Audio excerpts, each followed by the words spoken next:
രാവിലെ എണീറ്റപ്പോൾ തന്നെ നല്ല മുട്ട റോസ്റ്റ് കഴിക്കാനൊരു കൊതി. അപ്പോൾ എന്താ ചെയ്യുക? ഉണ്ടാക്കുക തന്നെ. അപ്പോൾ ഉണ്ടാക്കിയാലോ? അപ്പോൾ ഇത് ആദ്യം തന്നെ നമുക്ക് ചെയ്യാനുള്ള മുട്ടക്കുട്ടന്മാരെ ഒന്ന് പുഴുങ്ങിയെടുക്കുക എന്നുള്ള. അപ്പോൾ ഞാൻ ദേ ഇവിടെ 3 മുട്ട എടുത്തിട്ടുണ്ട്.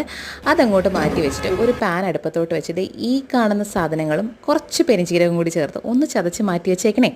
അത് കഴിഞ്ഞിട്ട് പാൻ ചൂടാകുമ്പോഴേക്കും കുറച്ച് വെളിച്ചെണ്ണ ഒഴിച്ച് നല്ല തിന്നായിട്ട് അരിഞ്ഞ് വെച്ചിരിക്കുന്ന സവോളയും കുറച്ച് കറിവേപ്പിലും കൂടി ഇട്ടിട്ട് ഒന്ന് വാട്ടി എടുക്കണം. അതൊന്ന് ബ്രൗൺ ആകുമ്പോഴേക്കും നമ്മൾ നേരത്തെ ചതച്ച സംഭവങ്ങളില്ലേ അതെല്ലാം കൂടി അങ്ങോട്ട് ഇട്ട് കൊടുക്കണം. ഇതിങ്ങോട്ട് മൂത്ത് വരുമ്പോൾ ഒരു മണമുണ്ട്, എൻ്റെ സാറേ ഏത് അത് തന്നെ. അത് കഴിഞ്ഞിട്ട് അതിലേക്ക് കുറച്ച് മുളക് പൊടി, മല്ലിപ്പൊടി, മഞ്ഞൾപ്പൊടി ഇത്രയും കൂടി ഇട്ടിട്ട് ഒന്നും കൂടി ഒന്ന് സോർട്ട് ചെയ്ത് അതിലേക്ക് കുറച്ച് തക്കാളിയും കൂടി ആഡ് ചെയ്ത് നന്നായിട്ടൊന്ന് ചതച്ച് ഉടച്ച് അങ്ങോട്ട് മാറ്റി വെക്കുക. അതിലേക്ക് നമുക്ക് കുറച്ച് ഉപ്പും കൂടി ഇടണം കേട്ടോ. ഉപ്പിടാൻ മറന്നുപോയാൽ പിന്നെ എല്ലാം പാളിയില്ലേ. പിന്നെ അതിലേക്ക് കുറച്ച് ഗരം മസാലയും കുരുമുളക് പൊടിയും കൂടി ഇട്ട് കഴിഞ്ഞാൽ സെറ്റ്. അതിലേക്ക് കുറച്ച് വെള്ളം ഒഴിച്ച് ഗ്രേവി അങ്ങ് സെറ്റ് ചെയ്തെടുക്കുക. പിന്നെ ഇതിനെ ഒന്ന് റെഡിയാക്കാൻ എല്ലാം കൂടെ ഒന്ന് ന്യൂട്രലാക്കാൻ വേണ്ടിയിട്ട് ഇച്ചിരി പഞ്ചസാര ഓപ്ഷണലാണ്, വേണമെങ്കിൽ ചേർത്താൽ മതി. അത് കഴിഞ്ഞിട്ട് നമ്മുടെ മുട്ട അങ്ങോട്ട് കീറി നിരത്തി അങ്ങ് വെക്കുക.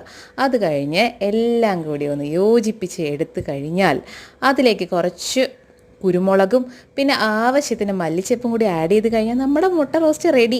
ഇതിൻ്റെ കൂടെ കഴിക്കാൻ നിങ്ങൾക്ക് ചപ്പാത്തി, പൂരി, പൊറോട്ടയൊക്കെ ആയിരിക്കും ഇഷ്ടം. പക്ഷേ എനിക്കിതേ ഈ ദോശയാണ് ഇഷ്ടം. നെയ് റോസ്റ്റ് അല്ല, നമ്മുടെ സാദാ തട്ട് ദോശ.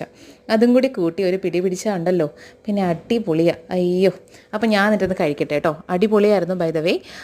അപ്പോൾ എല്ലാവരും ഒന്ന് ട്രൈ ചെയ്ത് നോക്കിയിട്ട് അഭിപ്രായം പറയാം കേട്ടോ. അപ്പോൾ ബായ്.